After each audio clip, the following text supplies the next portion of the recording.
ஓட்டு எண்ணிக்கை கண்காணிப்பு பணிக்காக 234 தொகுதிகளுக்கும் வெளிமாநில IAS அதிகாரிகளை தேர்தல் ஆணையம் நியமித்துள்ளது.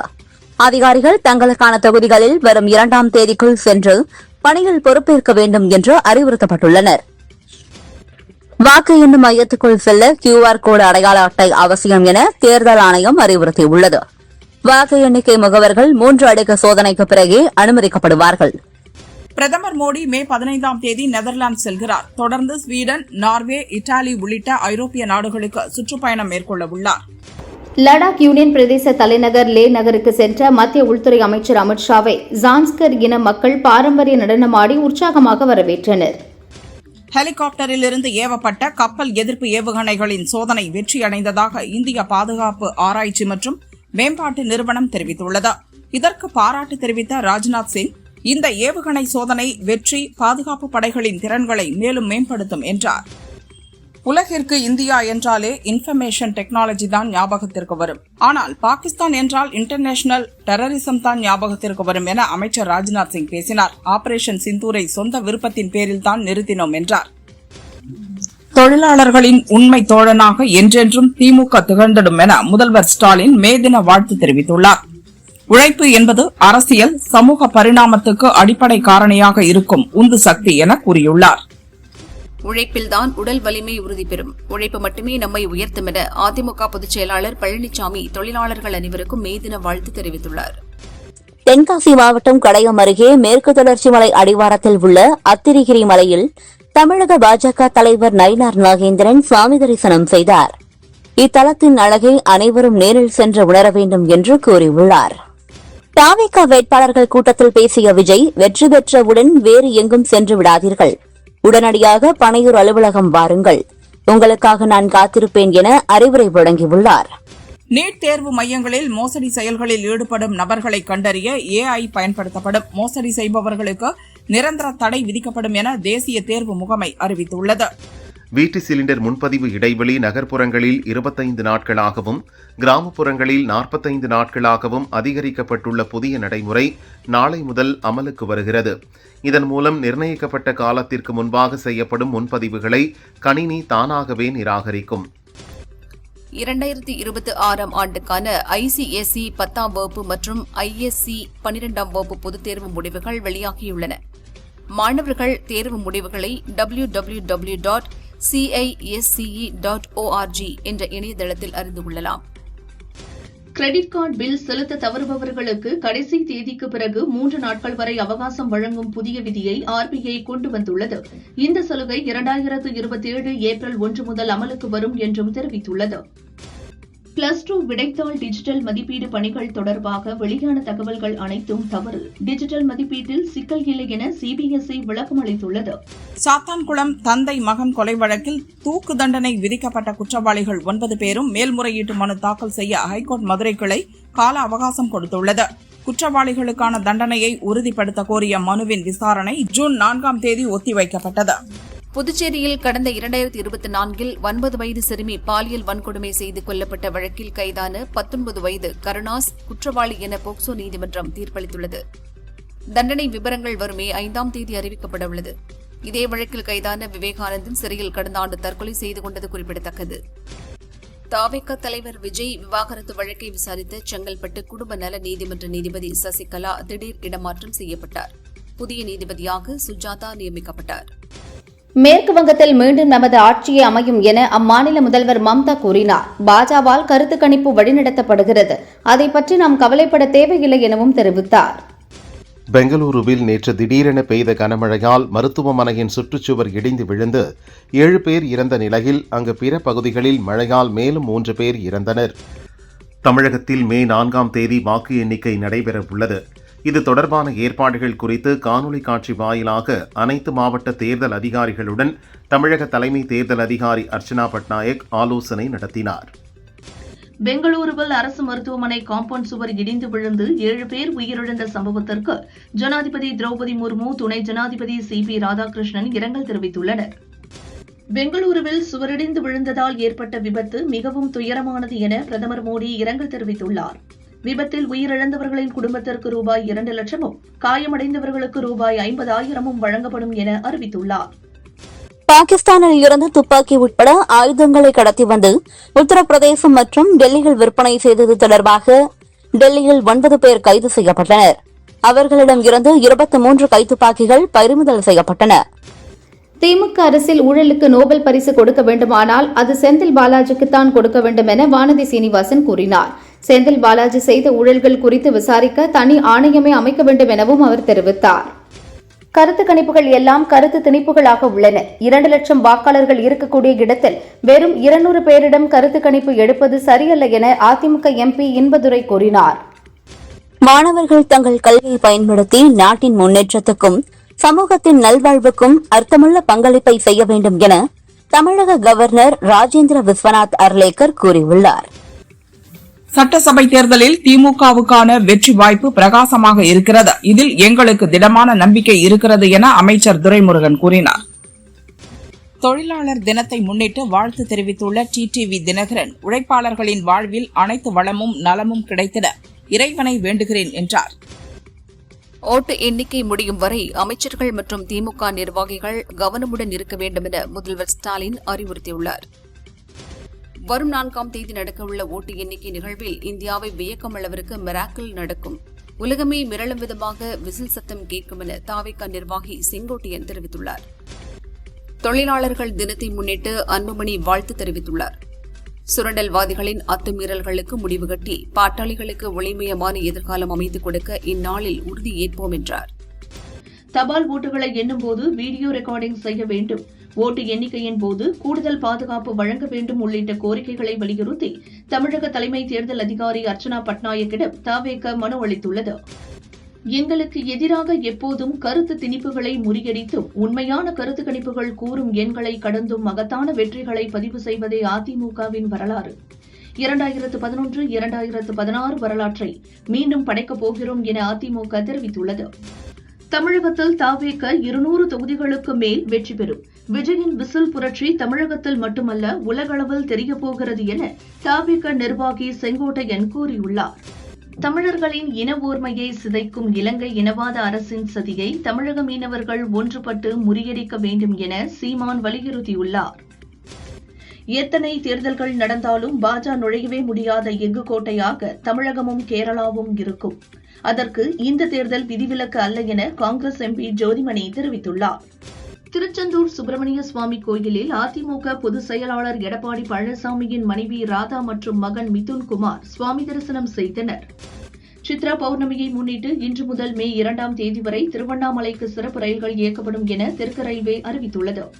மே 4 அன்று அசம்பாவிதங்கள் நடக்காமல் தவிர்க்க ஓட்டு எண்ணும் மையங்களில் கூடுதல் பாதுகாப்பு வழங்க வேண்டும் என தமிழக தலைமை செயலாளர் சாய்குமார் உத்தரவிட்டுள்ளார். தமிழகம் முழுவதும் போலீசார் தீவிர கண்காணிப்பில் இருக்க வேண்டும் எனவும் அறிவுறுத்தியுள்ளார். திருப்பூர், திண்டுக்கல், தேனி மாவட்டங்களின் ஓரிரு இடங்களில் நாளை கனமழை பெய்யக்கூடும் என சென்னை வானிலை மையம் கணித்துள்ளது.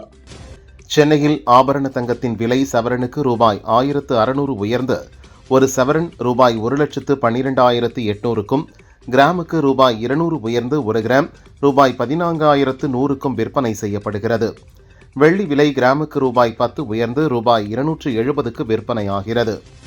கீழடியில் நடக்கும் அகழாய்வில் சாய கிண்ணங்கள் கண்டெடுக்கப்பட்டுள்ளது. 10க்கும் மேற்பட்ட கிண்ணங்கள் கிடைத்துள்ளன. செங்கல் கட்டுமானத்தின் உட்புறம் காணப்படுவதால் பண்டைய காலத்தில் சாய தொழிற்சாலை செயல்பட்டிருக்கலாம் என ஆய்வாளர்கள் கணித்துள்ளனர். மே தினத்தை முன்னிட்டு நாளை சென்னை மெட்ரோ ரயில்கள் ஞாயிற்றுக்கிழமை கால அட்டவணைப்படி இயக்கப்படும் என சென்னை மெட்ரோ ரயில் நிறுவனம் அறிவித்துள்ளது. பகல் 12 முதல் இரவு 8 மணி வரை 7 நிமிடங்களுக்கு ஒருமுறை ரயில் இயக்கப்படும். ஸ்ரீபெரும்புதூரை அடுத்த சிறுமாங்காடு கிராமத்தில் பனைமரத்தில் கல்லூரி மாணவர்கள் 2 பேர் இரும்பு கம்பி கொண்டு நுங்கு பறித்தனர். அப்போது அருகில் இருந்த மின்சார கம்பியில் இரும்பு கம்பி உரசியதில் 2 பேரும் உடல் கருகி பலியாயினர். தொடர் விடுமுறை காரணமாக சொந்த ஊர்களுக்கு மக்கள் செல்ல துவங்கியுள்ளனர். இதன் காரணமாக தாம்பரம், பெருங்குளத்தூர், வண்டலூர் பகுதியில் கடும் போக்குவரத்து நெரிசல் ஏற்பட்டுள்ளது. தமிழகம் முழுவதும் வாக்கு எண்ணிக்கை நடைபெறும் மே 4 அன்று 1,00,000 போலீசார் பாதுகாப்பு பணியில் ஈடுபட உள்ளனர். சென்னையில் மட்டும் 20,000 போலீசார் 3 ஷிப்டுகளாக பாதுகாப்பு பணியில் ஈடுபட உள்ளனர். தமிழகத்தில் அடுத்த 4 நாட்களுக்கு வெப்பநிலை அதிகரிக்க வாய்ப்புள்ளதென வானிலை மையம் தெரிவித்துள்ளது. சில இடங்களில் 3 டிகிரி செல்சியஸ் வரை வெப்பம் உயரக்கூடும் என கணித்துள்ளது. திண்டுக்கல், தேனி, மதுரை, சிவகங்கை மற்றும் விருதுநகர் ஆகிய மாவட்டங்களில் ஓரிரு இடங்களில் மே 2ஆம் தேதி கனமழை பெய்யும் என சென்னை வானிலை மையம் தெரிவித்துள்ளது. புதுக்கோட்டை மாவட்டத்தில் உள்ள 6 கிராமங்களில் மறு ஓட்டுப்பதிவு நடத்த கோரிய மனுவை விசாரித்த ஹைகோர்ட் தலைமை நீதிபதி அமர்வு தேர்தல் முடிந்த பிறகு எப்படி ஓட்டு போட அனுமதிக்க முடியும் என கேட்டு மனுவை தள்ளுபடி செய்தது. 1876ஆம் ஆண்டுக்கு பின் அக்டோபரில் வலுவான சூப்பர் எல் நினோ உருவாக சாதகமான சூழல் காணப்படுவதால் 2027ஆம் ஆண்டில் உலகின் சராசரி வெப்பநிலை 1.65 டிகிரி செல்சியஸ் அதிகரிப்பதுடன் அதீத வெப்பம், வெப்ப அலைகள், வறட்சி, பெருமழை நிகழ்வுகளை உலகம் எதிர்கொள்ள நேரிடும் என தனியார் வானிலை ஆய்வாளர் ஹேமச்சந்தர் தெரிவித்துள்ளார். திருச்செந்தூர் மற்றும் ஷீரடி பயணத்தை தொடர்ந்து தவிக தலைவர் விஜய் அடுத்ததாக வேளாங்கண்ணி ஆலயம் மற்றும் நாகூர் தர்காவுக்கு செல்ல திட்டமிட்டுள்ளதாக தகவல்கள் வெளியாகியுள்ளன. மே 2இல் சேப்பாக்கம் மைதானத்தில் சிஎஸ்கே மற்றும் மும்பை இந்தியன்ஸ் அணிகள் இடையே நடக்கும் போட்டிக்கான ஸ்பான்சர் செய்யப்பட்ட ஐபிஎல் டிக்கெட் வைத்திருப்பவர்கள் மெட்ரோ ரயிலில் இலவசமாக பயணிக்கலாம் என சென்னை மெட்ரோ ரயில் நிறுவனம் அறிவித்துள்ளது. திருப்பதியில் வெயில் வாட்டி வதைத்த நிலையில் இன்று மதியம் மழை கொட்டி தீர்த்தது. ஏழுமலையான் கோயிலுக்கு வந்த பக்தர்கள் ஆங்காங்கே அமைக்கப்பட்ட நிழற்பந்தல்கள் மற்றும் சாலை ஓரங்களில் காத்திருந்தனர். மழையால் திருமலை முழுவதும் குளிர்ச்சியான சூழல் நிலவியது. சென்னை பனையூர் அலுவலகத்தில் தாவிக வேட்பாளர்களுடன் விஜய் ஆலோசனை நடத்தினார். தேர்தல் முடிவின் போது குதிரை பேரத்திற்கான வாய்ப்பு இருப்பதால் அது பற்றி முக்கிய முடிவு எடுக்க வாய்ப்புள்ளதாக தகவல் வெளியாகியுள்ளது. நடைமுறையில் உள்ள மெட்ரோ பயண அட்டைகள் நாளை முதல் செல்லாது. அதற்கு பதிலாக சிங்கார சென்னை அட்டையாக மாற்றிக்கொள்ள சென்னை மெட்ரோ ரயில் நிறுவனம் பயணிகளுக்கு அறிவுறுத்தியுள்ளது. ஜனநாயகன் படம் லீக் செய்யப்பட்ட விவகாரத்தில் துணிக்கடை மேலாளர் உமாசங்கரின் முன்ஜாமீன் மனுவை சென்னை ஹைகோர்ட் தள்ளுபடி செய்து உத்தரவிட்டுள்ளது. வேலூர் பேர்ணாம்பட்டு பகுதியில் 107 டிகிரி வெயில் கொளுத்திய நிலையில் இன்று திடீரென சுமார் 1 மணி நேரமாக இடியுடன் கூடிய பலத்த மழை பெய்தது. வெப்பம் தணிந்து இதமான குளிர்ந்த சூழல் நிலவியதால் அப்பகுதி மக்கள் மகிழ்ந்தனர். தேர்தல் தேர்வு முடிவுகள் வரும் நாளில் குழந்தைகளை பெற்றோர்கள் கவனமாக பார்த்துக் கொள்ள வேண்டும் என தமிழக குழந்தைகள் உரிமைகள் பாதுகாப்பு ஆணையம் பெற்றோர்களுக்கு அட்வைஸ் செய்துள்ளது. ரிசல்ட்டை பார்த்து சில குழந்தைகள் தவறான முடிவை கையாளும் மனநிலைக்கு தள்ளப்பட்டு விடுவார்கள் என எச்சரித்துள்ளது. ஓசூர் ஜூஜுவாடி சோதனைச் சாவடி வழியாக பஸ்ஸில் கடத்திச் செல்லப்பட்ட 18 கிலோ கஞ்சா பொட்டலங்களை போலீசார் பறிமுதல் செய்தனர். இது தொடர்பாக மதுரையைச் சேர்ந்த விஷால், வசந்தகுமார் ஆகிய 2 இளைஞர்கள் கைது செய்யப்பட்டனர். ஐடி நிறுவனங்களில் ஏஐயின் ஆதிக்கம் அதிகரித்தாலும் ஊழியர்களை ஒருபோதும் பணிநீக்கம் செய்ய மாட்டோம் என இன்ஃபோசிஸ் சிஇஓ சலீல் பரேக் தெரிவித்துள்ளார். கடந்த ஆண்டைப் போல நடப்பாண்டில் பணிநீக்க நடவடிக்கை இருக்காது என்றார். மும்பை சத்ரபதி சிவாஜி விமான நிலையத்தில் இருந்து புறப்பட வேண்டிய 3 ஸ்பைஸ் ஜெட் விமானங்கள் திடீரென ரத்து செய்யப்பட்டன. முன்னறிவிப்பின்றி விமானங்கள் ரத்து செய்யப்பட்டதால் பயணிகள் கடும் அவதியடைந்தனர். சமோவா நாட்டில் நடக்கும் காமன்வெல்த் ஜூனியர் மற்றும் சீனியர் பளுதூக்குதல் சாம்பியன்ஷிப் போட்டியில் இந்திய வீராங்கனை பெல்லானா ஹரிகா 197 கிலோ எடை தூக்கி தங்கம் வென்று அசத்தியுள்ளார். தரங்கினி, பூமிகா இருவரும் 63 கிலோ எடை பிரிவில் வெள்ளிப் பதக்கம் வென்றனர். மேற்கு வங்கத்தில் தொங்கு சட்டசபை அமைத்தால் திரிணாமுல் காங்கிரஸ் கட்சிக்கு காங்கிரஸ் ஆதரவு அளிக்குமா என்ற கேள்விக்கு அதை பற்றி இப்போது சொல்வது நன்றாக இருக்காது. தெளிவான நிலவரம் தெரிய 2 நாட்கள் ஆகும். அதுவரை காத்திருப்போம் என காங்கிரஸ் தலைவர் மல்லிகார்ஜுன கார்கே பதிலளித்தார். போர் மற்றும் கச்சா எண்ணெய் விலை வீழ்ச்சி போன்ற காரணங்களால் அமெரிக்க டாலருக்கு நிகரான இந்திய ரூபாயின் மதிப்பு வரலாறு காணாத அளவாக 95 ரூபாய் 25 காசுகளாக சரிந்தது. இந்திய பங்குச்சந்தை சென்செக்ஸ் 1086 புள்ளிகளும், நிப்டி 349 புள்ளிகளும் சரிவை கண்டன. சுற்றுச்சூழல் பாதிப்பு மற்றும் இறக்குமதி சுமையை குறைக்க வாகனத்துறை மின்சாரம் மற்றும் ஹைட்ரஜன் போன்ற தூய்மையான எரிபொருட்களுக்கு மாற வேண்டும். இனி பெட்ரோல், டீசல் வாகனங்களுக்கு எதிர்காலம் இல்லை என மத்திய அமைச்சர் நிதின் கட்கரி தெரிவித்துள்ளார். ஜம்மு காஷ்மீர் அருகே லடாக்கின் லே பகுதியில் இன்று அதிகாலை 4.1 ரிக்டர் அளவில் நிலநடுக்கம் உணரப்பட்டது. பீதியடைந்த மக்கள் வீடுகளை விட்டு வெளியேறி சாலைகளில் தஞ்சமடைந்தனர். ஈரான் போர் பதற்றம் இந்திய பொருளாதாரத்தில் பணவீக்க அபாயத்தை ஏற்படுத்தக்கூடும் என மத்திய நிதியமைச்சகம் எச்சரித்துள்ளது. சர்வதேச அளவில் நெருக்கடி இருந்தாலும் இந்தியாவில் உள்நாட்டு பலம் பொருளாதாரத்தை பாதுகாக்கும் எனவும் தெரிவித்துள்ளது. தஞ்சை பாபநாசம் அருகே உள்ள திருப்பாலத்துறை பாலைவனநாதர் கோவிலில் சித்திரை பௌர்ணமி பிரமோற்சவ விழாவையொட்டி தேரோட்டம் வெகு சிறப்பாக நடைபெற்றது. திரளான பக்தர்கள் தேரை வடம் பிடித்து இழுத்து சுவாமி தரிசனம் செய்தனர். விழுப்புரம் அருகே பூவரசங்குப்பத்தில் உள்ள லட்சுமி நரசிம்மர் கோவிலில் நரசிம்மர் ஜெயந்தி விழா வெகு விமரிசையாக கொண்டாடப்பட்டது. தங்கள் கவச அலங்காரத்தில் அருள் பாலித்த மூலவரை ஏராளமான பக்தர்கள் தரிசனம் செய்தனர். சிதம்பரம் அருகே உள்ள வரகூர் ஸ்ரீ மகா காளியம்மன் கோயிலில் 40 ஆண்டுகளுக்கு பிறகு கும்பாபிஷேகம் வெகு விமரிசையாக நடைபெற்றது. ஆயிரக்கணக்கான பக்தர்கள் தரிசனம் செய்தனர்.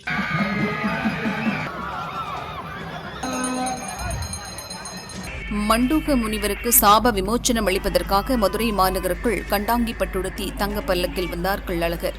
கோவிந்தா கோஷத்துடன் சர்க்கரை தீபம் ஏந்தியபடியும் தண்ணீரை பீச்சி அடித்தும் பக்தர்கள் எதிர் சேவை வரவேற்பளித்தனர். மதுரையில் கள்ளழகர் ஆற்றில் இறங்கும் வைபவம் நாளை காலை நடக்கிறது. இதற்காக அழகர் கோயிலிலிருந்து தங்கப்பல்லுக்கில் புறப்பட்ட கள்ளழகருக்கு வழிநெடுகிலும் பக்தர்கள் புடைசூழ உற்சாக வரவேற்பளித்தனர். கண்டாங்கி பட்டுடுத்தி சிறப்பு அலங்காரத்தில் கள்ளழகர் மதுரை வீதியில் பவனி வந்தார். சித்திரை பெருவிழாவை முன்னிட்டு கும்பகோணம் சாரங்கபாணி சுவாமி கோயிலில் திருத்தேரோட்ட விழா கோலாகலமாக நடைபெற்றது. 110 அடி உயரம் 500 டன் எடை கொண்ட பிரம்மாண்ட தேரை ஆயிரக்கணக்கான பக்தர்கள் சாரங்க கோஷம் முழங்க பக்தி பரவசத்துடன் இழுத்து வழிபட்டனர்.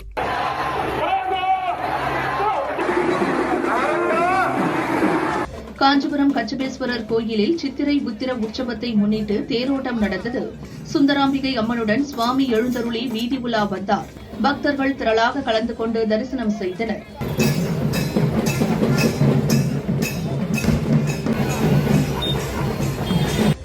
அமெரிக்காவின் 250வது சுதந்திர தினத்தை முன்னிட்டு அந்நாட்டு அதிபர் டிரம்பின் போட்டோ மற்றும் அவரின் தங்க நிற கையெழுத்துடன் சிறப்பு பாஸ்போர்ட்டுகள் வெளியிடப்பட உள்ளது.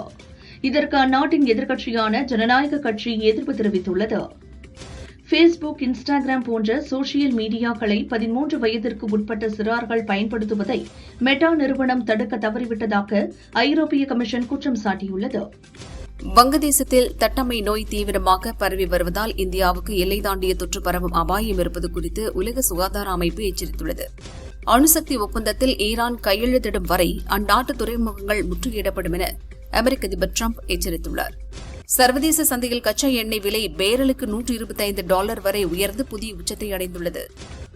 அமெரிக்கா எங்களை நெருங்கினால் சற்றும் தாமதிக்காமல் அதிரடி நடவடிக்கை எடுப்போம், அமெரிக்காவுக்கு மாரடைப்பு ஏற்படுத்தும் புதிய ஆயுதம் கொண்டு தாக்குவோம் என ஈரான் எச்சரித்துள்ளது.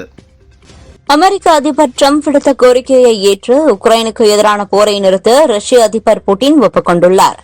மே 9ஆம் தேதி நடைபெறும் ரஷ்யாவின் 2ஆம் உலகப் போர் வெற்றி தின கொண்டாட்டத்தின் போது இதுகுறித்த அதிகாரப்பூர்வ அறிவிப்பு வெளியாகிறது.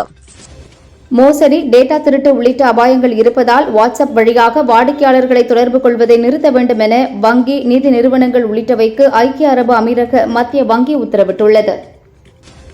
நேபாளில் நடந்த சர்வதேச சிலம்ப போட்டியில் தமிழகத்தைச் சேர்ந்த 12 சிலம்ப வீரர்கள் தங்கப்பதக்கம் வென்று சாதனை படைத்தனர். தமிழகம் திரும்பிய வீரர்களுக்கு செங்கல்பட்டு அருகே பேண்ட் வாத்தியம் முழங்க உற்சாக வரவேற்பு அளிக்கப்பட்டது. பஞ்சாப் அணிக்கு எதிரான ஐபிஎல் போட்டியின் போது டக் அவுட்டில் சிகரெட் புகைத்த ரியான் பராக்கிற்கு போட்டி கட்டணத்திலிருந்து 25% அபராதமும் ஒரு தகுதி குறைப்பு புள்ளியும் விதிக்கப்பட்டுள்ளது. 1982 பாலு மகேந்திரா இயக்கம் ஒளிப்பதிவில் கமல், ஸ்ரீதேவி நடித்த 3ஆம் திரைப்படம் ஹிட்டானது. தேசிய விருது உட்பட பல விருதுகளையும் வென்றது. இத்திரைப்படம் 44 ஆண்டுகளுக்கு பிறகு டிஜிட்டலில் புதுப்பிக்கப்பட்டு நேரடியாக நாளை மே 1 அமேசான் பிரைம் OTTயில் வெளியிடுகின்றனர். ரத்னகுமார் இயக்கத்தில் விது, பிரீத்தி அஸ்ரானி நடித்துள்ள 29 படம் மே 8 ரிலீஸ் ஆகிறது. இப்பட விழாவில் பேசிய பட தயாரிப்பாளரான இயக்குநர் லோகேஷ் கனகராஜ், நாம வளரும் போது கூட இருப்பவர்களை கூட்டிக்கிட்டு போகணும், இதற்கு இன்ஸ்பிரேஷன் கமல்தான், சினிமாவில் சம்பாதித்ததை சினிமாவிலேயே முதலீடு செய்யணும்னு அவர்தான் கற்றுக் கொடுத்தார். என் கம்பெனியில் பல படங்கள் வருகின்றன, அதில் நண்பர்கள், புதுமுகங்கள் இணைகிறார்கள் என்றார். விக்ரம் நடித்த துருவ நட்சத்திரம் படத்தை ஜூன் 15க்கு முன் வெளியிட சென்னை ஹைகோர்ட் அனுமதி அளித்து உத்தரவிட்டுள்ளது. பிரவீன் எஸ். விஜய் இயக்கத்தில் கீர்த்தி சுரேஷ் நாயகியாக நடிக்கும் படத்திற்கு சத்யவான் சாவித்ரி என பெயரிட்டுள்ளனர். முக்கிய வேடத்தில் மிஷ்கின் நடிக்கிறார். இயக்குனர் கூறுகையில், இது ஒரு கோர்ட்ரூம் டிராமா த்ரில்லர் படம். ஒரு முக்கிய வழக்கு கீர்த்தி சுரேஷ் வாழ்க்கையை எங்கு கொண்டு போய் நிறுத்துகிறது என்பதை உணர்வு பூர்வமாக சொல்லும் படம். கீர்த்தி, மிஷ்கின் கோர்ட்டில் வாதாடும் காட்சிகள் ஹைலைட்டாக இருக்கும் என்கிறார். பாலிவுட் சினிமாவில் புகழ்பெற்று ஹாலிவுட்டிலும் ஒரு ரவுண்ட் வந்தவர் நடிகை பிரியங்கா சோப்ரா. தற்போது ராஜமௌலி இயக்கத்தில் மகேஷ் பாபு நடிக்கும் வாரணாசி படத்தில் நடிக்கிறார். பிரபல ஓவியர் அம்ரிதா ஷெர்கில்லின் வாழ்க்கையை தழுவி ஹிந்தியில் அம்ரி என்ற படத்தை இயக்குகிறார் மீரா நாயர். இதில் முக்கியத்துவம் வாய்ந்த சிறப்பு வேடத்தில் பிரியங்கா சோப்ராவும் நடிக்க உள்ளாராம். நடிகை பூஜா ஹெக்டே தமிழில் காஞ்சனா 4 என்ற படத்திலும் பிற மொழிகளில் ஓரிரு படங்களிலும் நடித்து வருகிறார். நடிகைகள் பற்றி அவ்வப்போது காதல் கிசுகிசுக்கள் வரும். இப்போது இவரும் இதில் சிக்கியுள்ளார். பாலிவுட் நடிகர் ரோகன் வினோத் மெஹ்ராவை இவர் காதலிப்பதாக செய்திகள் வருகின்றன. இருவரும் நெருக்கமாக இருக்கும் புகைப்படங்கள் வைரலாகின்றன. மறைந்த பாப் பாடகர் மைக்கேல் ஜாக்சனின் வாழ்க்கை வரலாறு மைக்கேல் என்ற பெயரில் ஹாலிவுட்டில் படமாக உருவாகி கடந்த வாரம் வெளியானது. அண்டோனியா புகுவா இயக்க மைக்கேல் ஜாக்சனாக அவரது சகோதரரின் மகன் ஜஃபார் ஜாக்சன் நடித்துள்ளார். உலக அளவில் ரசிகர்களை கவர்ந்து வரும் இப்படம் ஒரு வாரத்தில் 2500 கோடி வசூலை ஈட்டியுள்ளது. இந்தியாவில் மட்டும் 30 கோடி வசூலை கடந்துள்ளது. வினோத் இயக்கத்தில் விஜய் நடித்துள்ள கடைசி படமான ஜனநாயகன் தணிக்கை சான்றிதழ் பிரச்சினையால் ரிலீஸ் தள்ளிப்போனது. மே 4க்கு பின் தேர்தல் முடிவு வந்ததும் தணிக்கை சான்றிதழ் கிடைத்து விடுமாம். மே 7 அல்லது 14 படத்தை வெளியிட பேச்சுவார்த்தை நடந்ததாம். ஆனால் இவ்வளவு அவசரத்தில் படத்தை வெளியிட வேண்டாம், தேர்தல் முடிவுகள் வந்து புதிய அரசு பதவியேற்ற பின்பு சிறிது இடைவெளியில் விட்டால்தான் அரசியல் ரீதியான பாதிப்பு எதுவும் படத்திற்கு வராது என தயாரிப்பு நிறுவனம் நினைக்கிறதாம். அதனால் ஜூனில் தான் படம் ரிலீஸ் ஆகும் என்கிறார்கள்.